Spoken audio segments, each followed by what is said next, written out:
Je m'appelle Marie-Elizabeth Walker. J'ai 42 ans et je suis enseignante dans une école primaire de Burlington, dans le Vermont. Je suis sur le point de partager mon expérience de mort imminente. J'ai vécu une expérience de mort imminente et je vais vous raconter ce qui s'est passé. Jésus m'a montré la vérité choquante sur la prière.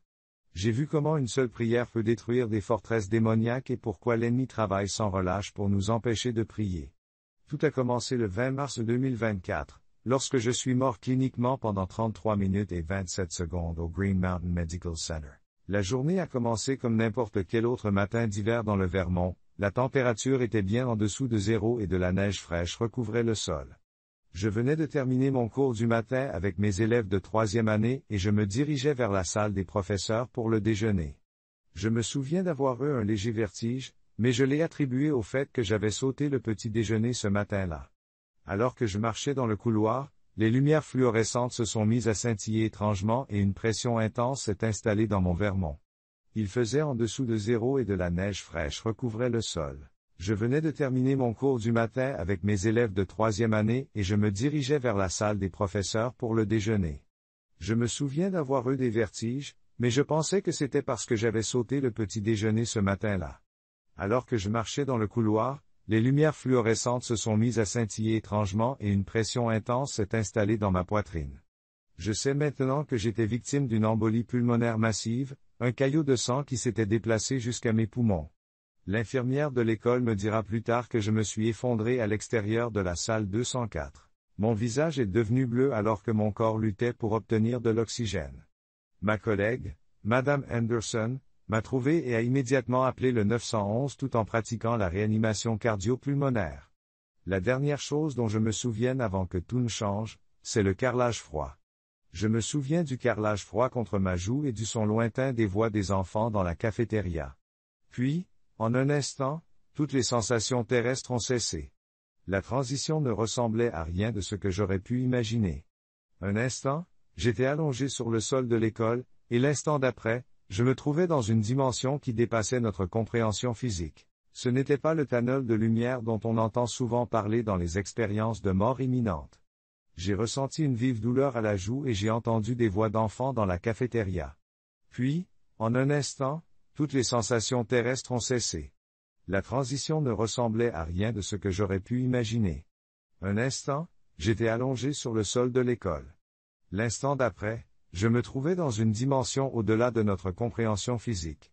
Ce n'était pas le tunnel de lumière dont on entend souvent parler dans les expériences de mort imminente. C'était plutôt comme si j'avais traversé un voile pour entrer dans un royaume où le temps et l'espace fonctionnaient différemment. La première chose que j'ai remarquée, c'est l'absence totale d'inconfort physique. La douleur écrasante à la poitrine avait disparu, remplacée par un profond sentiment de paix. L'atmosphère qui m'entourait semblait animée d'une vie et d'une énergie, même si nos sens terrestres ne pouvaient l'appréhender. J'ai fait l'expérience de la mort. C'était comme si j'avais traversé un voile pour entrer dans un royaume où le temps et l'espace fonctionnaient différemment. La première chose que j'ai remarquée, c'est l'absence totale d'inconfort physique. La douleur écrasante à la poitrine avait disparu, remplacée par un profond sentiment de paix. L'atmosphère qui m'entourait semblait palpiter de vie et d'énergie, mais pas de la manière dont nos sens terrestres pourraient l'appréhender. J'étais immergé dans un amour et une compréhension pure.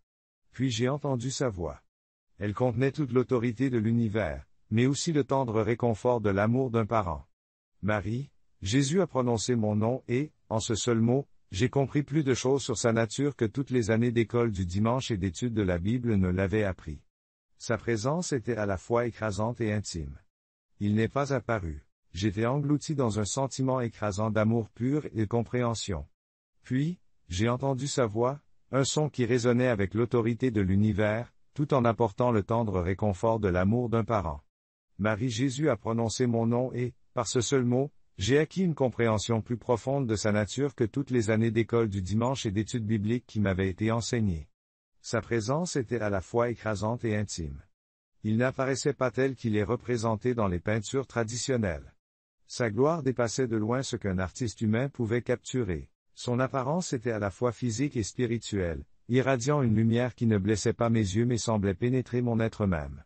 Ma fille, dit-il, je t'ai amenée ici pour te montrer ce que tes yeux terrestres ne pourront jamais percevoir. Ce dont tu seras témoin aujourd'hui ne changera pas seulement ta vie. La représentation de la gloire de Jésus dans le tableau dépassait l'art humain. Son apparence était physique et spirituelle, rayonnant d'une lumière qui était douloureuse pour mes yeux mais qui pénétrait mon être même. Ma fille m'a dit, « Je t'ai amené ici pour te montrer ce que tes yeux terrestres ne pourront jamais percevoir. Ce dont tu seras témoin aujourd'hui changera non seulement ta vie, mais aussi celle de beaucoup d'autres personnes qui entendront ton témoignage. » Soudain, j'ai observé des scènes de ma propre vie d'un point de vue spirituel qui m'a stupéfié. Je me suis vu dans divers moments de prière tout au long de ma vie, depuis les prières de l'enfance jusqu'aux récentes supplications désespérées pour mon mariage en difficulté.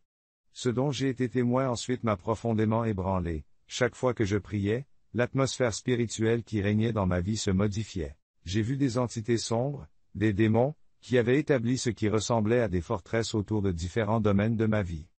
Ces forteresses étaient des positions stratégiques qu'ils avaient construites au fil du temps, chacune représentant différentes tactiques qu'ils utilisaient contre moi et ma famille.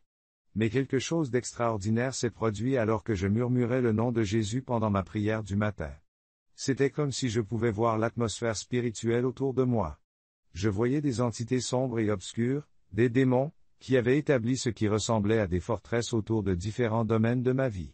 Je voyais des entités sombres, des démons, qui avaient établi des forteresses autour de différents domaines de ma vie. Ces forteresses étaient des positions stratégiques qu'ils avaient construites au fil du temps, chacune représentant différentes tactiques qu'ils utilisaient contre moi et ma famille. Puis, quelque chose d'extraordinaire s'est produit. Je murmurais le nom de Jésus pendant ma prière du matin, et c'est comme si un tremblement de terre spirituel avait secoué tout le royaume. Les forteresses démoniaques ont commencé à s'effondrer. Chaque mot de prière créait des fissures dans leurs forteresses soigneusement construites. J'ai observé avec stupéfaction que mes simples prières, des prières dont je me demandais parfois si elles étaient entendues, causaient des ravages dans les forteresses de l'ennemi. Jésus m'a montré des cas précis où ces démons avaient travaillé pour m'empêcher de prier. Les forteresses démoniaques se sont effondrées lorsque le pouvoir de la prière, simple mais puissant, a créé des fissures dans leurs murs. J'ai vu les forteresses de l'ennemi s'effondrer lorsque mes prières, dont j'avais parfois douté, ont été entendues. Jésus m'a montré comment les démons amplifiaient mon épuisement après une longue journée d'enseignement, rendant mes paupières lourdes juste au moment où j'avais prévu de prier le soir. Ils ont inondé mon esprit de pensée concernant les plans de cours et la notation juste avant mes dévotions du matin. Ils ont même utilisé mon téléphone, le faisant bourdonner de messages urgents de parents ou de collègues pendant des moments cruciaux de connexion spirituelle. Jésus m'a demandé d'observer attentivement, et j'ai vu un soir particulier où j'ai résisté à leurs tactiques et où j'ai prié bien que je me sois senti submergé. Cette simple prière a eu la puissance de 1000 marteaux de forgeron, détruisant systématiquement les plans soigneusement élaborés par l'ennemi. J'ai été témoin de la façon dont ma simple prière pour la protection de mes étudiants avait brisé les plans d'un démon depuis longtemps. Les instructions de Jésus étaient claires. J'ai vu une soirée où j'ai poussé à travers leurs tactiques et prié, malgré le fait que je me sentais submergé. Ma prière a eu la puissance d'un millier de marteaux de forgeron, détruisant systématiquement les plans soigneusement élaborés par l'ennemi. J'ai été témoin de la façon dont ma simple prière pour la protection de mes élèves a brisé la stratégie à long terme d'un démon pour introduire la peur et l'anxiété dans ma classe. Une autre prière concernant mon mariage a démoli des mois de tentatives subtiles pour créer une distance entre mon mari, James, et moi. Le Seigneur m'a ensuite révélé quelque chose qui m'a fait fondre en larmes. Il m'a montré des moments où j'avais cédé aux diversions de l'ennemi et omis de prier. Mais au lieu de me condamner, j'ai vu Jésus attendre patiemment, comme un professeur qui sait que son élève finira par comprendre la leçon. Son amour n'a jamais diminué. Il a simplement attendu, sachant que je finirais par revenir à la prière. Marie, a dit Jésus, la prière n'est pas seulement des mots prononcés dans l'air regardait. J'ai vu une séance de prière où j'étais concentré et passionné. C'était comme regarder un maître guerrier manier une épée de lumière. Chaque mot était une frappe précise contre les fortifications de l'ennemi. Les démons se sont dispersés, terrorisés. Ils étaient terrifiés par le nom et l'autorité de Jésus que je brandissais dans la prière. J'ai vu comment les démons tenaient des réunions d'urgence. Ils essayaient désespérément d'élaborer de nouvelles stratégies parce que leur plan précédent avait été détruit par la prière persistante. Ils ne craignaient rien de plus qu'un croyant qui comprenait. Le véritable pouvoir de la prière est indéniable. Jésus l'a dit clairement, l'ennemi travaille sans relâche pour détourner nos enfants de la prière. Mais une seule prière, faite avec foi, peut faire plus de mal au royaume des ténèbres que 1000 autres activités spirituelles. Jésus a révélé que différents démons ont des missions spécifiques.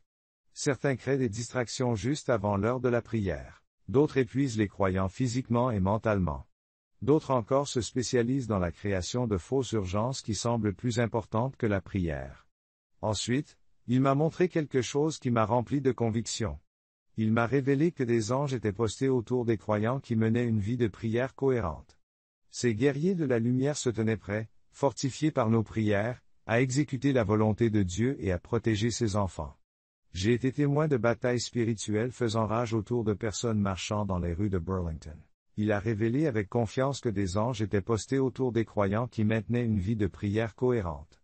Ces guerriers de la lumière se tenaient prêts, renforcés par nos prières, à exécuter la volonté de Dieu et à protéger ses enfants. J'ai observé les batailles spirituelles qui faisaient rage autour des gens qui marchaient dans les rues de Burlington, complètement inconscients de la guerre qui se déroulait autour de leur âme. Le Seigneur m'a ensuite fait mieux comprendre en me montrant les effets d'entraînement de la prière à travers le temps. J'ai vu comment les prières de ma défunte mère, il y a des années, étaient encore actives, détruisant encore des forteresses ennemies dans ma vie et dans celle de mes 2 enfants. J'ai compris que la prière n'a pas de limite de temps. Jésus a dit que lorsque je me suis vu en train de faire une prière à la hâte en préparant ma salle de classe avant l'arrivée des élèves, j'ai réalisé que même cette prière précipitée, parce qu'elle était sincère, avait causé des dégâts.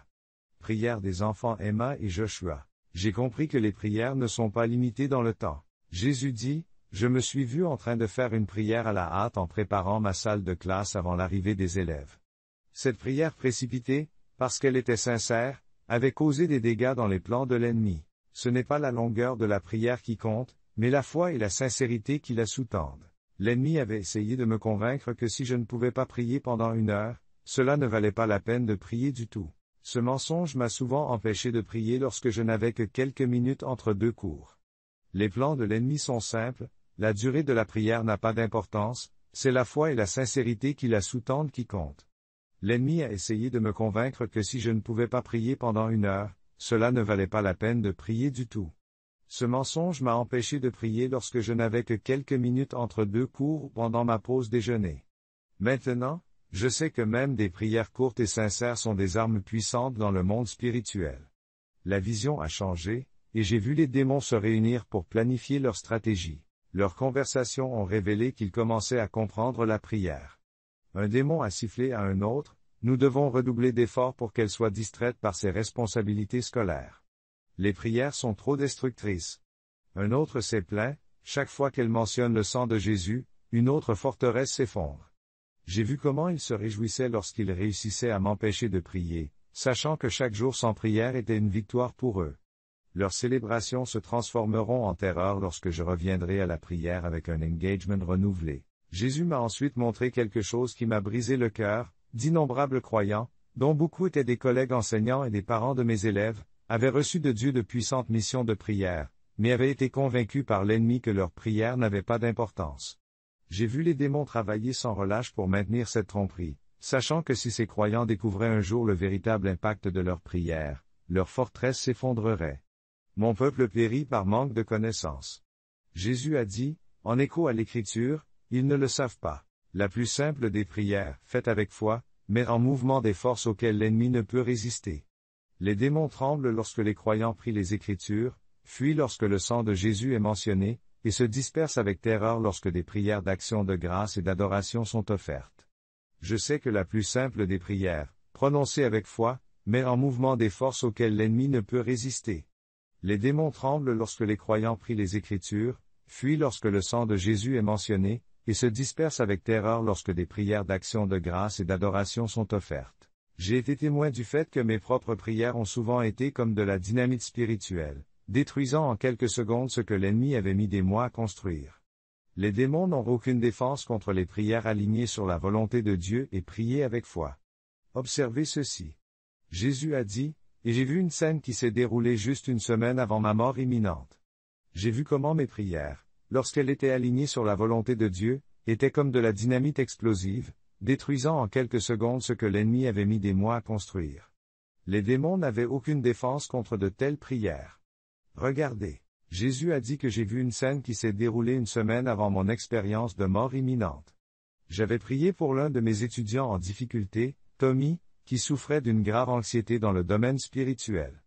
J'ai vu comment cette prière a détruit de nombreuses forteresses démoniaques de peur et d'inquiétude qui avaient été soigneusement construites autour de lui. Le Seigneur m'a montré comment l'ennemi avait essayé de me convaincre que mes prières ne fonctionnaient pas parce que Tommy montrait encore des signes d'anxiété. Mais dans le domaine spirituel, j'avais prié pour l'un de mes élèves en difficulté, Tommy, qui souffrait d'une grave anxiété dans le domaine spirituel. J'ai vu comment cette prière avait détruit plusieurs forteresses démoniaques de peur et d'inquiétude qui avaient été soigneusement construites autour de lui. Le Seigneur m'a montré comment l'ennemi avait essayé de me convaincre que mes prières ne fonctionnaient pas parce que Tommy montrait encore des signes d'anxiété. Mais dans le domaine spirituel, ces prières causaient des dommages considérables au plan de l'ennemi, créant des percées qui deviendraient visibles en temps voulu. J'ai vu comment les prières de pardon étaient particulièrement dévastatrices pour les forteresses démoniaques. Lorsque j'ai prié pour pardonner à un collègue qui avait dit du mal de moi au directeur, des réseaux entiers de fortifications démoniaques se sont effondrés instantanément. Les démons avaient compté sur mon ressentiment pour maintenir leur position et ma prière. Jésus a ensuite révélé quelque chose qui m'a étonné, les prières à travers les générations se sont connectées. J'ai vu mes prières se joindre à celles de ma mère et de ma grand-mère, créant ainsi un puissant héritage spirituel que l'ennemi a eu beaucoup de mal à vaincre. Ces prières générationnelles ont créé un dais protecteur sur notre lignée familiale que les démons ne pouvaient pas pénétrer. C'est la raison pour laquelle l'ennemi se bat si durement contre nous. Jésus l'a dit clairement, la prière familiale est puissante. Il sait que lorsque les familles prient ensemble, son pouvoir de diviser et de détruire est sévèrement limité. J'ai vu ma famille prier ensemble, même brièvement, avant les repas ou au coucher. Chacune de ces prières a renforcé la protection spirituelle autour de notre maison et de nos relations. Le Seigneur m'a ensuite montré comment la prière collective dans les écoles et les églises crée des forteresses spirituelles que l'ennemi ne peut pas franchir. Les croyants priaient ensemble dans l'unité, créant un système de défense spirituelle impénétrable que les démons devaient éviter complètement. Jésus a ensuite montré une autre scène, expliquant que lorsque la prière diminuait dans une communauté, les démons étaient capables d'établir de petits points d'appui qui se transformaient en forteresses au fil du temps. Il m'a montré comment les démons s'efforçaient de créer des programmes et des activités dans les églises et les écoles afin d'empêcher les démons de s'infiltrer dans ces communautés et qu'apparaît progressivement le temps et l'attention consacrée à la prière. Leur stratégie était subtile, ils remplaçaient la prière par de bonnes actions, mais pas les meilleurs points ensuite. Jésus m'a révélé quelque chose qui m'a profondément marqué. Il m'a montré les prières que je n'avais pas faites. J'ai vu des moments où j'avais senti l'Esprit Saint me pousser à prier pour un étudiant ou un collègue, mais où je l'avais ignoré. Dans le domaine spirituel, c'était comme des maillons manquants dans une chaîne de protection. De bonnes choses remplaçaient la prière, mais ce n'était pas la meilleure. Jésus m'a alors révélé quelque chose qui m'a beaucoup touché. Il m'a montré les prières que je n'avais pas faites. J'ai vu des moments où j'avais senti le Saint-Esprit me pousser à prier pour un étudiant ou un collègue, mais où je l'avais ignoré. Dans le domaine spirituel, c'était comme des maillons manquants dans une chaîne de protection. L'ennemi craint la prière qui va être faite. Jésus a expliqué que c'est la raison pour laquelle il travaille si dur pour l'empêcher. J'ai vu comment les démons se réunissaient d'urgence lorsqu'ils détectaient qu'un croyant était sur le point de découvrir la véritable puissance de la prière. Ils envoyaient immédiatement des esprits spécialisés de distraction, de doute et de retard pour empêcher cette découverte. Jésus m'a alors montré la chose la plus belle. Comment il ne s'était jamais arrêté. Jésus l'a dit clairement, l'ennemi craint la prière qui est sur le point d'être priée.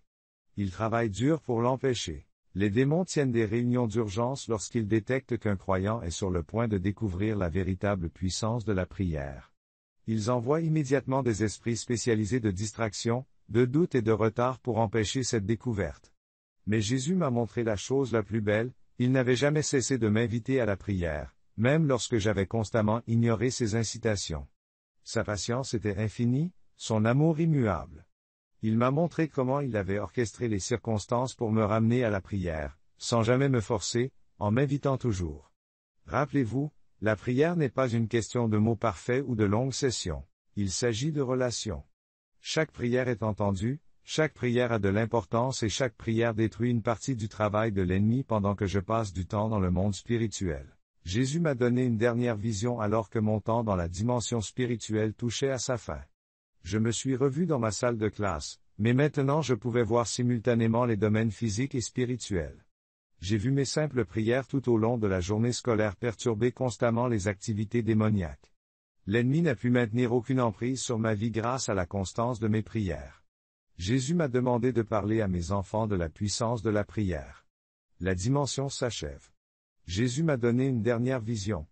Je me suis revu dans ma salle de classe, mais je pouvais désormais voir simultanément les domaines physiques et spirituels. J'ai vu mes simples prières tout au long de la journée scolaire perturber les activités démoniaques. L'ennemi n'a pu maintenir aucune emprise sur ma vie grâce à la constance de mes prières. Jésus m'a demandé de parler à mes enfants du pouvoir de la prière. Il m'a dit de leur dire qu'aucune prière n'est trop petite, qu'aucun cœur n'est trop faible, qu'aucune foi n'est trop petite. Il m'a dit de leur dire qu'il attend d'entendre leur voix et que chaque prière est un coup porté au royaume des ténèbres. Sur ces mots, je me suis senti ramené à mon corps physique. Les lumières fluorescentes de la chambre d'hôpital sont apparues clairement et j'ai entendu des voix autour de moi. Les médecins et les infirmières travaillaient frénétiquement. Plus tard, j'apprendrai que j'étais cliniquement mort depuis exactement 33 minutes. La prière est puissante. C'est une arme, une ligne directe vers la salle du trône de Dieu, une force qui brise les forteresses démoniaques et établit le royaume de Dieu. J'ai entendu ma voix, leur disant que j'attendais d'entendre leur voix, que chaque prière était un coup porté au royaume des ténèbres. Je me suis senti ramené dans mon corps physique. Les lumières fluorescentes crues de la chambre d'hôpital sont apparues et j'ai entendu des voix autour de moi, des médecins et des infirmières qui travaillaient frénétiquement. Plus tard, j'apprendrai que j'étais cliniquement mort depuis exactement 33 minutes. Le personnel médical était sur le point d'annoncer l'heure du décès lorsque mon cœur s'est soudainement remis à battre. Les médecins ont qualifié mon rétablissement de miraculeux. L'embolie pulmonaire aurait dû causer des dommages permanents, mais tous mes examens se sont révélés normaux. Plus remarquable encore, il n'y avait aucun signe de lésion cérébrale malgré la longue période sans oxygène. Alors que j'étais allongé à l'hôpital ce soir-là, tout semblait différent. On m'a dit que mon cœur avait cessé de battre et que mon rétablissement était miraculeux. J'ai fait une embolie pulmonaire, qui aurait dû causer des dommages permanents, mais tous mes examens sont revenus normaux. Il n'y avait aucun signe de lésion cérébrale, malgré la longue période sans oxygène. Alors que j'étais allongé à l'hôpital ce soir-là, tout semblait différent. Je ne pouvais plus voir le monde spirituel comme je l'avais fait pendant mon expérience, mais je savais avec une certitude inébranlable ce qui se passait. Chaque fois que je murmurais Jésus, je savais que les démons s'enfuyaient. Chaque fois que je priais, même en silence, je savais que les forteresses s'effondraient. Cette expérience a tout changé pour moi. La prière n'est plus un devoir ou une discipline. C'est une arme, une ligne directe vers la salle du trône de Dieu, une force qui brise les forteresses démoniaques et établit le royaume de Dieu. Mon expérience dans le domaine spirituel était indéniable. Je savais avec une certitude inébranlable ce qui se passait chaque fois que je murmurais Jésus. Je savais que les démons s'enfuyaient chaque fois que je priais, même en silence. Je savais que les forteresses s'effondraient. Cette expérience a tout changé pour moi. La prière n'est pas un devoir ou une discipline. C'est une arme, une ligne directe vers la salle du trône de Dieu, une force qui brise les forteresses démoniaques et établit le royaume de Dieu. Je suis retourné enseigner 2 semaines plus tard, mais je n'étais plus la même personne. Mes étudiants et mes collègues ont remarqué le changement qui s'était opéré en moi, même s'ils n'arrivaient pas à l'expliquer. Je partage ce témoignage non pas pour me concentrer sur l'expérience elle-même, mais pour transmettre cette vérité cruciale: vos prières sont plus puissantes que vous ne le pensez. L'ennemi tremble lorsque vous priez. Une seule prière sincère peut détruire des milliers de forteresses démoniaques. C'est pourquoi vous vous sentez: je suis retourné enseigner 2 semaines plus tard, mais je n'étais plus la même personne. Mes étudiants et mes collègues ont remarqué le changement en moi, bien qu'ils ne puissent pas vraiment expliquer ce qui était différent. Je partage ce témoignage non pas pour me concentrer sur l'expérience elle-même, mais pour transmettre cette vérité cruciale: vos prières sont plus puissantes que vous ne le pensez. L'ennemi tremble lorsque vous priez. Une seule prière sincère peut détruire des milliers de forteresses démoniaques. C'est pourquoi vous ressentez une résistance lorsque vous essayez de prier. C'est pourquoi les distractions sont les plus fortes pendant le temps de prière. C'est pourquoi vous vous sentez fatigué lorsque vous prévoyez de prier. Mais maintenant, vous connaissez la vérité: chaque prière a de l'importance. Chaque mot prononcé dans la foi a du pouvoir. Chaque mention du nom de Jésus fait fuir les démons. Ne laissez pas l'ennemi vous voler votre temps de prière. Ne croyez pas au mensonge selon lequel vos prières n'ont pas d'importance. Rappelez-vous ce que j'ai vu, la plus simple des prières, faite avec foi, fait plus de dégâts à l'ennemi que vous ne pouvez l'imaginer. Vous devez comprendre ceci, la résistance pendant la prière est la stratégie de l'ennemi. Les distractions sont son outil. Vous vous sentez fatigué lorsque vous prévoyez de prier parce que vous êtes attaqué. Mais maintenant, vous connaissez la vérité, chaque prière est importante. Chaque mot prononcé dans la foi a de la puissance. Chaque mention du nom de Jésus fait fuir les démons. Ne laissez pas l'ennemi vous voler votre temps de prière. Ne croyez pas au mensonge selon lequel vos prières n'ont pas d'importance. Rappelez-vous ce que j'ai vu, la plus simple des prières, faite avec foi, fait plus de dégâts au royaume des ténèbres que vous ne pouvez l'imaginer. Aujourd'hui, ma vie de prière est complètement transformée. Je commence chaque journée d'école par la prière, en parcourant ma classe et en priant sur chaque bureau. Je prie avec mes élèves de manière appropriée, dans le respect des directives de l'école, et j'ai constaté des changements remarquables dans leur vie. Mon mariage est plus fort que jamais et mes enfants développent leur propre vie de prière. Le choix vous appartient, allez-vous prier ou allez-vous résister? Les distractions et les résistances seront vaincues. Chaque prière, aussi simple ou courte soit-elle, est une arme puissante dans le monde spirituel. L'ennemi ne se battrait pas si durement pour vous empêcher de prier si cela n'était pas aussi dévastateur pour son royaume. Souvenez-vous de mon témoignage, souvenez-vous de ce que Jésus m'a montré, et surtout, souvenez-vous que vous avez reçu la même autorité par la prière. Utilisez-la. Le royaume des ténèbres tremble lorsque vous le faites.